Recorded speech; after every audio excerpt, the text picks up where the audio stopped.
이혼 청구를 했는데 기각당하죠. 왜 그럴까요? 이유책 배우자야.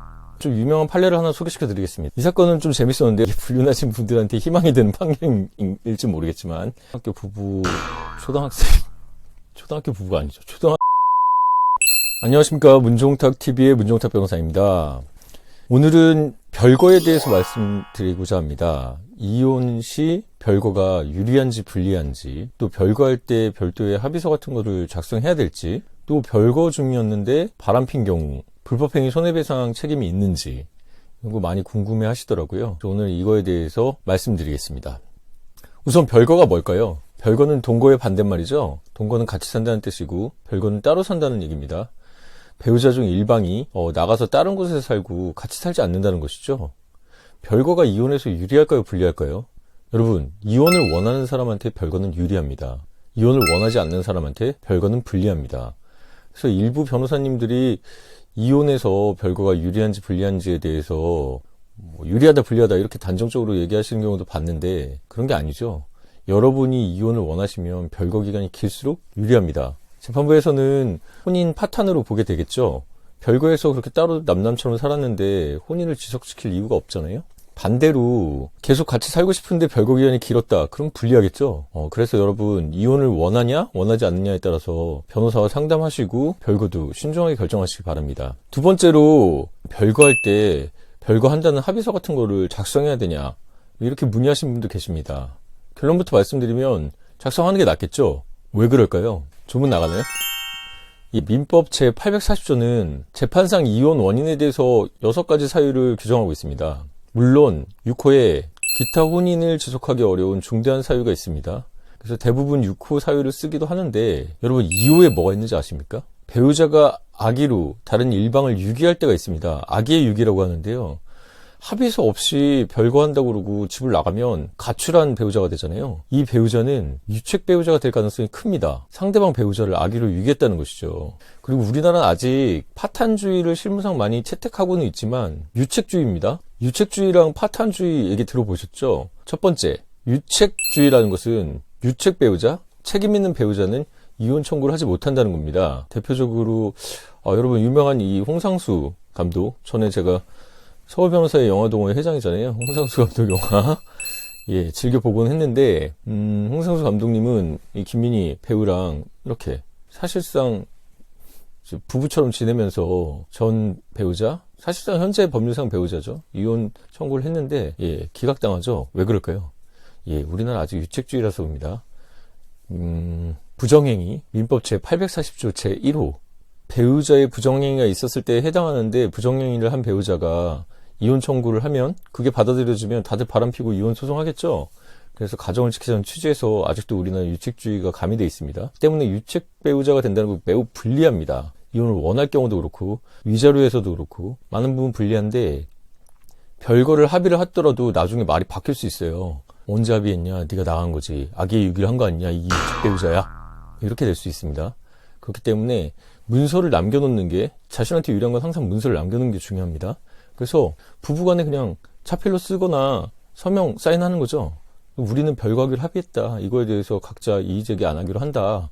각자 삶을 산다. 그렇게 별거하고 오래되면 이혼을 원하는 사람은 봐라, 우리 별거에 합의하고 이렇게 따로 산 기간이 이렇게 긴데 이혼해야 되지 않겠냐? 이렇게 얘기했을 때 유리하게 되겠죠.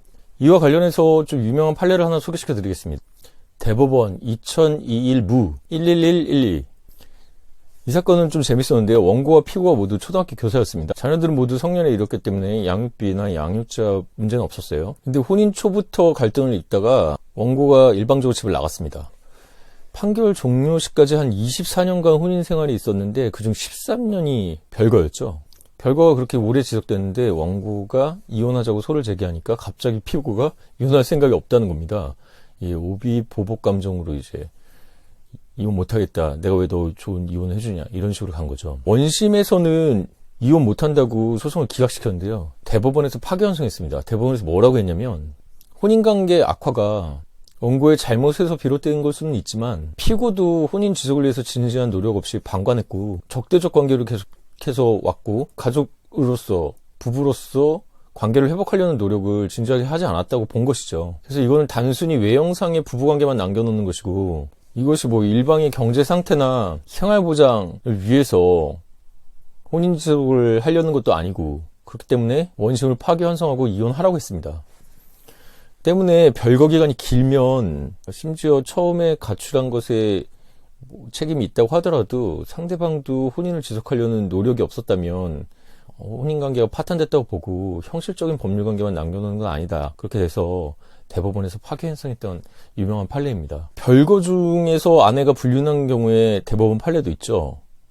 이 경우는 전원합의체 판결입니다. 2014년에 판결이 났는데 한 3년 끈 것 같아요. 사건 번호가 2011 무 2997 전원합의체 판결입니다. 여자랑 남자랑 이제 혼인관계가 파탄났는데 여자가 불륜남이라고 하죠. 다른 남자랑 이제 불륜 부정행위가 있었는데 남편이 불륜남을 상대로 불법행위 손해배상 청구를 한 사안이었습니다. 이 경우 유명한 문구가 있잖아요. 혼인 생활의 계속을 강제하는 것이 일방의 배우자에게 참을 수 없는 고통이 되는 경우, 이 문구 많이 쓰는데요. 이혼을 인용할 때는 이 문구를 씁니다. 어느 일방에게 혼인 지속을 강요하는 것이 참을 수 없는 고통이 된다. 그래서 실질적으로 부부 공동이 파탄돼가지고 회복 불가능하게 됐을 경우에는 제3자에 의해서 부정행위에 의해서 혼인이 파탄된 것이 아니라 이미 파탄된 상태이기 때문에 제3자가 파탄시킨 게 아니기 때문에 이 경우 불륜남한테 불법행위 손해배상 청구를 하지 못한다는 판결이 있습니다. 이게 불륜하신 분들한테 희망이 되는 판결일지 모르겠지만 파탄이 됐으면 그 실질을 봐서 이제 더 부부관계는 법률적으로만 지속되고 있기 때문에 이혼 소송하면 인용하고, 그 관계인 상황에서는 각자가 뭐 부정행위라고 할 것도 없죠. 혼인이 파탄돼서 없으니까요, 실질이. 때문에 이 경우는 전원합의체 판결로 되게 중요한 판결입니다. 그렇기 때문에 별거가 이렇게 장기간 지속돼서 혼인관계가 파탈됐고 실질로 회복할 가능성이 없고 어느 일방에게 혼인을 지속을 요구하는 것이 참을 수 없는 고통이 됐을 경우는 이혼은 끝나는 겁니다.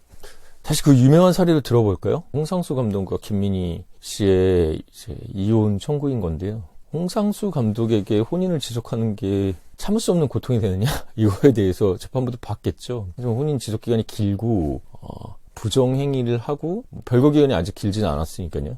예, 그런 걸 다 고려해서 아직 유책주의를 인정해서 가정을 지속시키려고 했던 그런 판결이었다고 보고요. 축출이혼. 그러니까 만약에 여성이 바람을 폈는데 남자한테 이혼 소송을 제기하고 이랬다면은 여자가 불리했겠죠. 이건 반대로 파탄에 대해서 여자가 불륜했을 때 남자가 불법행위 손해배상 청구를 했기 때문에 이미 깨진 결혼인데 뭐 제3자가 부정행위를 해서 너희 혼인을 파탄시킨 게 아니지 않냐 해서 불법행위 행위를 부정했던 전원합의체 판결을 설명해 드린 거고요.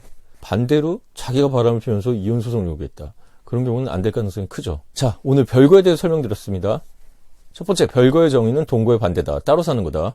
두 번째, 별거가 유리하냐 불리하냐 이혼 소송에서. 자, 이혼을 원하는 쪽에서는 별거는 유리하다. 이혼을 원하지 않는 쪽에서는 별거는 불리하다. 세 번째, 별것이 증거로 합의서 같은 걸 남겨야 되냐? 예, 유리한 것이니까 남기십시오. 이혼을 원하는 쪽에서는. 안 그러면은 민법 제840조 제2호에 아기의 유기, 본인이 유책 배우자가 될 가능성이 큽니다. 네 번째, 그래서 홍상수 감독이나 김민희 사회를 보면 아니 혼인관계 파탄된 거 아니냐, 부정행위하고 뭐해서 다 깨진 것 같은데 왜 이혼 소송을 기각시키냐. 우리나라 아직 유책주의가 남아있다. 특히 부정행위를 한 배우자가 상대방의 상태로 이혼 소송 제기하면은 기각될 가능성이 크다. 그럼에도 불구하고 대법원 전원합의체 판결이 있다. 별거 기간이 지속돼가지고 혼인이 사실상 실질이 없고 어느 일방에게 혼인 지속하는 게 참을 수 없는 고통을 주는 상태, 혼인이 파탄된 상태에서 일방의 배우자가 다른 사람하고 뭐 바람을 폈더라도 그거는 불법행위로 볼 수 없다. 왜? 부정행위로 혼인이 파탄된 게 아니라 이미 파탄된 혼인관계이기 때문에 그것을 불법행위로 구성해서 손해배상 청구를 받아들이지는 않는다. 심지어 최근 2021년도 판결에서는 별거에서 올해 별거한 부부가 있었죠. 초등학교 부부가 아니죠. 초등학교 선생님 부부였는데 이미 애들은 다 성인이고 둘이 별거 기간이 10년이 넘고 그렇기 때문에 뭐 가출한 배우자가 이혼 선고했다고 해서 이혼 소송을 기각했던 원심을 파기하고 대법원은 이혼하라고 했습니다. 자, 정리가 되셨나요?